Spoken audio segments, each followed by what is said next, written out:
Исәмсіз эфирда сейшембі күн яңалыклары студияда Роза Хабибуллина олғатыба төп темалар турында. 58-нче комплекста машина юлын бетон блоклар белән каплап куйганнар. Ни өчен сәбәпләрен Гүзәл Габдуллина ачыклады. Шәһәр күләм шимбә өмәсе үтте, әмма җыештырылмаган урыннар калды. Аларны хәбәрчебез барлады.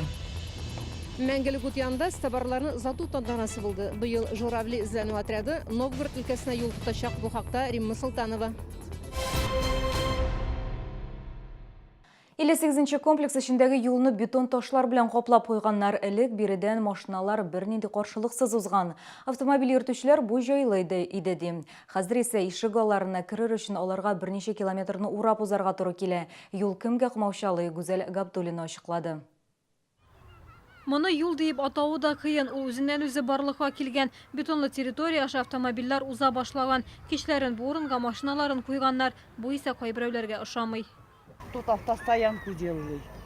Вот здесь только машина стояла, а тут детская площадка. Они с утра же не все уезжают. Пока газуют, тут детские площадки. Здесь же и грязь постоянно. Машина йөртүчеләр исә юл кирәк ди. Ишек алдындагы тар юллардан йөрергә җайсыз. Бу территорияны ябып куйгач, күбесенә 58-15 йорты ишек алды аша хәрәкәт итәргә туры килә. Он наоборот нужен. А то выезжать только вот туда. Получается, через двор не проедешь. Я не знаю, зачем загородили. А вы откуда Мне вышли? кажется, удобнее этому магазину подъезжать. Мы теперь вот так вот выезжаем, получается, на первую дорогу. Хотя нужно туда вот в город.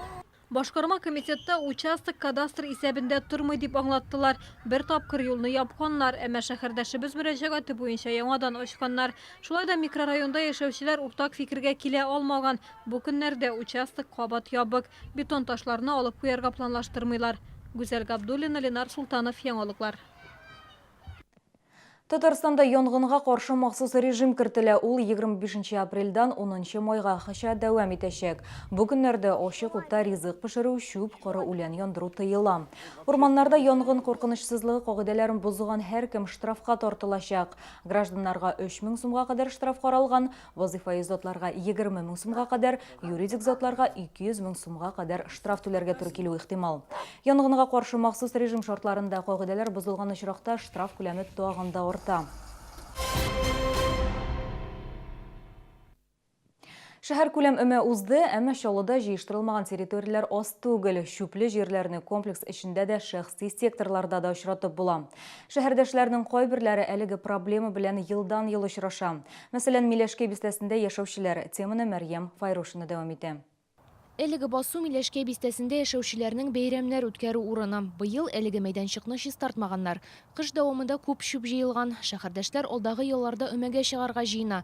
Кырның бер өлешен куе куаклар баскан. Әйләнә-тирәдә шүп калдыклары, хәтта зур бетон плитәләр дә бар. Биредә яшәүчеләр әйтүенчә, махсус техникадан башка бу урынны тәртипкә китереп булмаячак. Поселок үзе бик чиста инде, бик матур. Һәрбер кеше тырыша, палисадникларын чистарта. Чәчәкләр утырта, бик матур урын, конечно. Ну, менә шул кыргына бөтен нәрсәне бозып тора. Аны чистартырга кирәк. Это же мы сами не можем убрать, это же не просто так. Одни люди, если даже начнут убирать, потом это все захламится обратно. Надо как-то, не знаю, хотя бы в районной администрации, что ли, хотя бы начали болеть за это. Тогда уж только порядок начнется, правильно? Басуда яшәү урыны булмаган сукбайларны һәм наркоманнарны еш очратып була ди Миләшкә бистәсенең җирле үзидарә рәисе. Летом тут собираются неблагополучные дети и взрослые люди несознательные, которые распивают спиртные напитки и употребляют наркотические вещества. Нам нужна какая-то помощь. Своими силами мы не сможем это справиться, убрать этот весь хлам. Бу мәсьәлә белән шәһәрдәшләр берничә тапкыр Комсомол районының администрациясына мөрәҗәгать иткән. Әлегә нәтиҗәләр юк.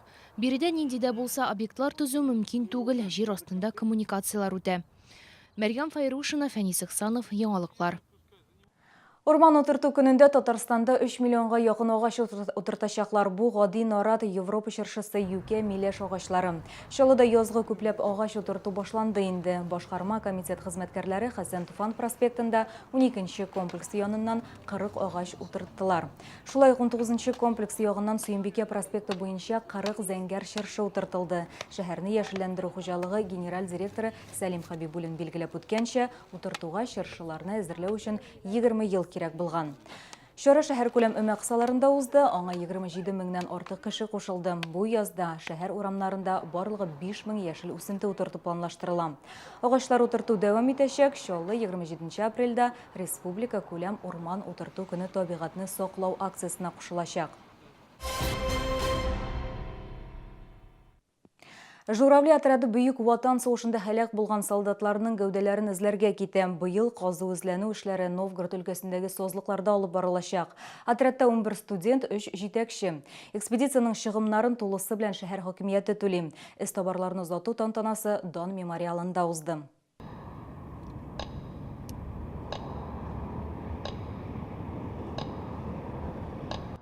Журавли отряды балалар һәм яшүсмерләр иҗат йорты каршында эшли. Быелгы экспедиция 5-нчесе. Яшь патриотларны башкарма комитет вәкилләре, укучылар, ата-аналар зата. Узган ел отряд 21 сугышчыны казып алган. Аларның берсе рядовой Ефимов, Татарстан кешесе булып чыккан. Медальонны солдатның кызына тапшырганнар. Мы вот в нашу поездку из 70 бойцов смогли установить только 2. Но в эту поездку мы надеемся, что прах наших дедов, наших отцов наконец-то успокоится. Студентлардан тыш Новгород өлкәсенә тагын 4 зурлар отряды бара. Барысы 40 кеше. Җитәкчеләр әйтүенчә, алар Парфина авыл янындагы сазлыкларда эзләячәкләр. Вазифалар алдан ук билгеләнгән. Журавли отряды кызлары егетләре мәетләрне казып алу белән мәшгуль була. У ребят журавлей самая основная работа — это уже эксгумация останков. Действительно, это самая трудная, кропотливая работа, переборка вот этой земли. Их задача найти его смертный медальон. Эш бик катлаулы. Бер солдатны казып алу кайвакыт 3 көнгә сузыла. Әмма эстабарлар бирешми. Это будет моя вторая экспедиция. Я очень давно хотел быть поисковиком. Бу икенче минем экспедициям была. Очень горд. Я надеюсь, что мы поднимем множество солдат и отправим их на родину. Я считаю, что каждый должен попробовать съездить в такую экспедицию, чтобы помочь найти до сих пор не найденных солдат, потому что это очень важно. Некоторые родственники до сих пор ждут. Шалы эстабарлары Новгород өлкәсендә 12 майга кадәр эшләячәк. Римма Султанова, Фәнис Ихсанов, Лилия Манирова, Яңалыклар. 29-нчы гимназиядә КАМАЗ заводының беренче төзүчеләренә багышланган проект эшли башлады. Аның максаты мәктәп укучыларында шәһәр тарихына карата кызыксыну уяту. Эзләү төркеме оешмада эшләгән хезмәткәрләрнең портфолиосын төзү белән шөгыльләнәчәк. Әлегә командада 10 укучы. Алар белән Лилия Гатина очрашты. Укучылар 1975 елдан башлап предприятиедә хезмәт куйган завод хезмәткәрләрен барлаячак. Проект кысаларында яшь эстабарлар тулы мәгълүмат туплау өчен ветераннар белән очрашачак. Проектның идеясе 1 ай элек кенә барлыкка килгән. Этот проект мы можем связать с проектом краеведения. То есть дети будут знать, какие, КАМАЗ, знать, какие заводы находились на территории, нашего города, вообще знать о своем крае. Җыелган мәгълүматны электрон рәвештә шәһәрнең туган якны Ирәнү музеена юллаячаклар. Дата 50 лет с начала строительства КАМАЗа как хороший повод для того, чтобы вспомнить всех поименно. Потому что нам очень важны и простые рабочие, и начальники цехов, и бригадиры, и мастера. Яшь эстабарлар эшкә керешмәгән әле. Хәзерге вакытта укучылар устав әзерли, гимн, герб һәм эмблемаларын булдыра. Җәй көне отряд Мәскәүгә КАМАЗның беренче генераль директоры Лев Васильев белән очрашуга барырга тели.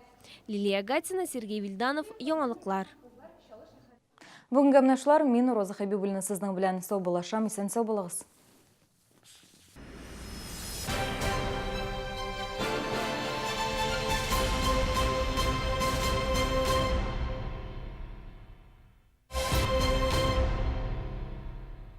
Приглашаем на выставку-ярмарку «Зеленые недели. Садовод Закамья» с 24 по 30 апреля в выставочный центр «Экспокама».